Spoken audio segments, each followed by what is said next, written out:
Pemirsa, lalu seperti apa kondisi terkini masa pemulihan pasca banjir bandang dan longsor yang melanda sejumlah daerah di Sumatera Barat? Kita sudah terhubung bersama reporter TV One Andri Syaputra. Selamat pagi Andri, bagaimana proses pemulihan bencana yang terjadi di sana? Silakan. Ya, selamat pagi Ikra dan pemirsa TV One. Untuk hari ini bahwasanya di Padang Pariaman, Kabupaten Padang Pariaman sendiri, pemulihan tetap dilakukan normalisasi eh, seperti normalisasi infrastruktur yang terkena dampak banjir bandang yang melanda kawasan ini. Sepertinya di kawasan Maransi, bahwasanya tim dari Polres Padang Pariaman dibantu oleh BKU Bahar Kampori membangun satu buah jembatan darurat untuk penghubung dua desa yang terputus akibat banjir susulan yang melanda kawasan tersebut. Dan satu lagi di kawasan Sulayat, Sulayat itu juga terputus jembatan dan juga dibantu pembangunan jembatan darurat oleh personil tim relawan dan masyarakat, juga dibantu oleh personil Polri dan TNI.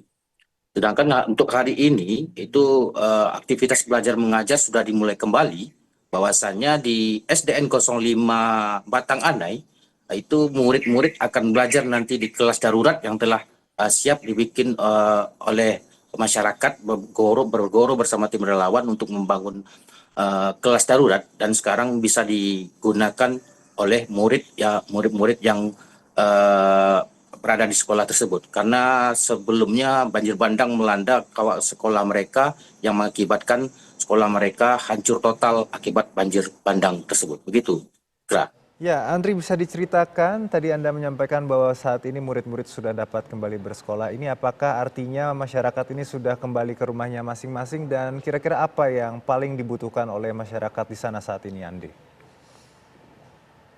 Ya, diketahui bahwasannya 2 hari kemarin itu banjir susulan melanda kawasan di Sumatera Barat, terutama di Kota Padang, juga di Padang Pariaman dan Kabupaten Agam.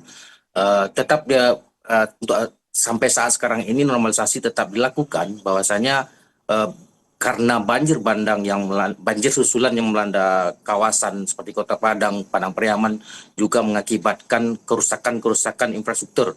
Seperti di Padang Pariaman sendiri itu 2 jembatan putus akibat banjir susulan tersebut, dan sekitar 2 rumah juga hanyut akibat banjir bandang tersebut. Sedangkan di Kota Padang sendiri ada beberapa kawasan seperti di kawasan Batu Busuk, juga di kawasan Balimbiang, juga ada beberapa infrastruktur yang rusak, seperti di sekolah juga ada juga infrastruktur yang rusak akibat banjir bandang yang melanda kawasan tersebut. Gitu, Ikra.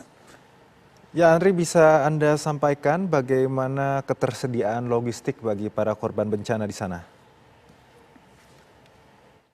Untuk ketersediaan logistik sendiri, sejak banjir bandang yang melanda kawasan seperti Kota Padang, Agam, dan juga Padang Pariaman sejak 1 bulan yang lalu, itu untuk bantuan logistik sudah sangat banyak dan melimpah. Sedangkan untuk yang sangat dibutuhkan pada saat sekarang ini adalah uh, untuk menormalisasi kawasan-kawasan yang terkena dampak seperti kawasan Batu Busuk, Balimbing, juga di Padang Pariaman itu seperti kawasan Asam Pulau. Karena air sungai itu kan mengalami pendangkalan akibat banjir bandang yang melanda kawasan yang terdampak tersebut. Jadi mengakibatkan sedikitnya air hujan, sebentar saja air hujan itu mengakibatkan air beberapa sungai seperti Batang Anai, seperti Batang Kuraji dan sebagainya itu melimpah, dan sehingga membuat banjir susulan. Nah, yang sangat dibutuhkan sekarang ini adalah alat berat atau normalisasi ya sungai untuk kawasan-kawasan yang di tepi sungai-sungai seperti di kawasan Asam Pulau di Padang Pariaman. Begitu, Ikra. Baik, Andri. Lantas bagaimana jika ketersediaan air bersih di sana untuk keperluan warga? Ya, untuk ketersediaan air bersih di Padang Pariaman sendiri itu, untuk kesediaan air bersih, beberapa instansi, Forkopimda juga membantu kesediaan air bersih di kawasan-kawasan seperti Asam Pulau.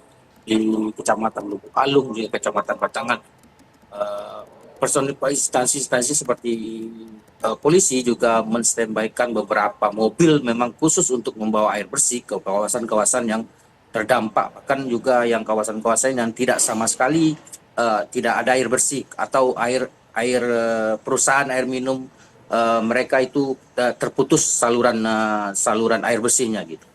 Jadi kawasan-kawasan tersebut terus didatangkan atau dibantu oleh beberapa instansi yang membawa air bersih di kawasan yang terputus tersebut. Begitu. Ikram. Baik, Andri Syaputra mengabarkan langsung dari Padang Pariaman, Sumatera Barat. Terima kasih Andri, selamat bertugas kembali.